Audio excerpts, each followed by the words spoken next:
Hey everyone, welcome back to Corporate Decoder. Today we are diving into Granite Ridge Resources' annual report, and let me tell you, after reading this, I feel like I need an oil bath to understand all of it. But fear not, because that's what we're here for. This report paints a picture of a company navigating a wild energy market while trying to balance growth with returning cash to its investors. We'll uncover their strategy, the risks they're facing, and whether they're actually pulling it off. First, let's set the stage. Granite Ridge is basically a holding company for oil and gas assets. Instead of directly drilling for oil, they invest in other companies who do. Think of it like a mutual fund, but for energy. They try to spread their investments across different regions, kinds of fuel, and operators to lower their risk. Now, this report covers their performance for the past year, ending December 31, 2024. It's a Form 10-K, which is basically the annual checkup that all publicly traded companies have to give to the Securities and Exchange Commission, or SEC. So everything in here is supposed to be, well, relatively honest. Before we get too deep, there is something important to point out. Like any good corporate document, this is packed with forward-looking statements. Basically, these are guesses about the future, and the company wants you to know that they might be wrong. So take everything with a grain of salt, even the numbers. And speaking of things that could go wrong, this report has a whole section dedicated to risk factors. It is like a corporate anxiety attack on paper. One big one for Granite Ridge is their reliance on other companies. They are not the ones doing the drilling, so they are trusting these operators to actually find oil and gas. If those companies mess up, Granite Ridge suffers. And of course, there's the ever-present issue of oil and gas prices. These are all over the place, and if they drop too low, Granite Ridge could be in trouble. They do use hedging, which is like insurance for oil prices, but it doesn't remove the risk entirely. Then there's the regulatory minefield. The oil and gas industry is heavily regulated, and those rules can change at any time, potentially costing Granite Ridge a lot of money. Don't forget modern problems too. All companies rely on computers now, including the oil and gas industry, and cyber attacks are a real threat. Another big risk, those reserve estimates I mentioned earlier. Those numbers are really just educated guesses, and if they are wrong, Granite Ridge's entire business plan could be based on a fantasy. So where does Granite Ridge actually operate? Well, their properties are spread across 6 major regions. The Permian Basin, which is in Texas and New Mexico, is their biggest asset. Then there's the Eagle Ford in South Texas. They also have holdings in the Bakken, which is in North Dakota and Montana. The Haynesville in Louisiana and Texas is another key area. The Denver-Julesburg Basin, or DJ Basin, is in Colorado. And lastly, they have some assets in the Appalachian Basin. Looking at the numbers, they have interests in thousands of wells.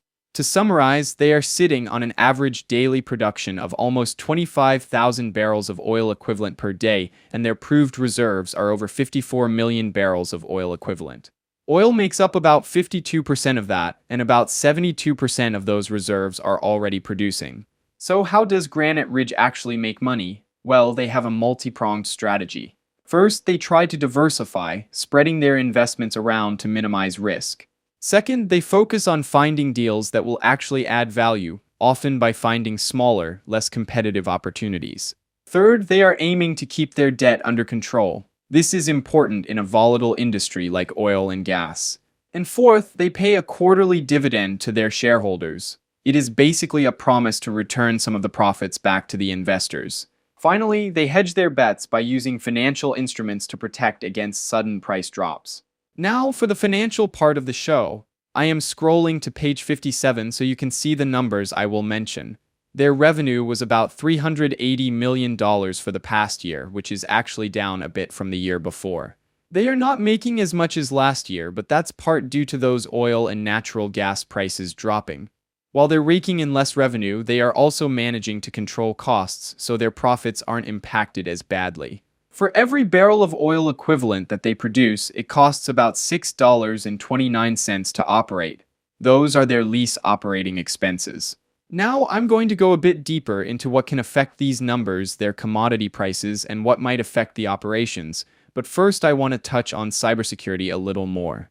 From the report, Granite Ridge mentions that they are aware of cybersecurity threats and that they outsource cybersecurity to a third party. They also review this program, and according to them, these risks are currently under control. One quick note, you know how I said about a possible management change early on? Well, this form is signed by their CEO and Chief Financial Officer, CFO, but what the filing does not point out is Kimberly A. Weimer, Chief Accounting Officer, who also signs the form, has just had an executive change in control termination agreement signed, according to an earlier 8K filing. While this doesn't necessarily mean she is leaving, these changes can raise a flag of potential instability and at the very least uncertainty. Alright, back to the financials. Granite Ridge also uses something called derivatives to manage the risk of price changes. It is a strategy, but it can backfire too. And what about their actual assets? Well, their estimate for discounted future net cash flows, which is their standardized measure, is around $720 million. This is a drop from the previous year, but again, that's largely due to lower prices for oil and gas. Okay, so Granite Ridge looks like it is protecting itself. Their documents have provisions that would make it difficult for someone to take over the company. It could be good for job security, but not that great if shareholders want to make a quick buck if someone offers to buy the company at a premium. Finally, let's talk about those dividends. Granite Ridge has been paying them out, but the board can change its mind at any time, so there's no guarantee that those payouts will continue even if they say it's a priority. So where does all of this leave Granite Ridge? From the outside, it looks like a reasonably well-managed company in a very difficult industry. They're profitable, but profits can be so much higher than where they are right now.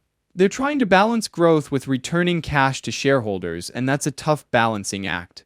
The biggest risks they face are outside of their control: commodity prices, regulations, and the performance of their operators. But looking closer, are they a buy? Here's my take. Their diversification strategy seems sound, but I am not sure if it is enough if oil and gas prices continue to stay low. Their debt isn't outrageous, but it's something to keep an eye on, especially with interest rates rising. It looks like this CFO's departure creates an unknown that needs to be considered. But it is the biggest question for me: what happens if those reserve estimates are proven wrong? I'm staying on the sidelines for now. There are a lot of moving parts here, and too much depends on things that Granite Ridge can't control. Thanks for watching. If you enjoyed, please subscribe, like, and comment. Tell me if you found something that I did not, and I will be sure to check it out.